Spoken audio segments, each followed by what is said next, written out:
బయటికి రావాలా మొబైల్లో అయితే ఇక్కడ చెప్పండి దర్శనం వేస్తున్నారు 2050 అయితే ఫ్రీ దర్శనం తీసుకెళ్తామండి ఎవరు దర్శనం అయితే వాళ్ళకి అడ్డంగా వెళ్ళకూడదు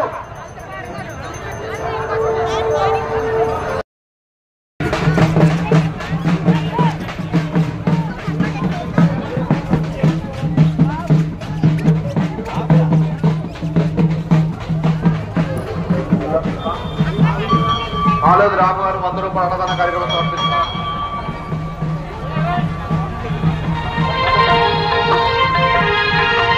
తీసుకున్న భక్తులు తొందరగా కదలాలని కోరుతున్నాం. లైన్ ఎక్కువ ఉందండి, భక్తుల రద్దీ ఎక్కువ ఉంది. దయచేసి సహకరించాలని విజ్ఞప్తి చేస్తున్నాం. తొందరగా దర్శనం చేసుకుని బయటకు రావాలని కోరుతున్నాం. లోపల దర్శనం చేసుకుని బయటకు వచ్చే భక్తులకి దారి వదలాలండి. కోణాలు వస్తున్నాయి, దారి వదలాలి.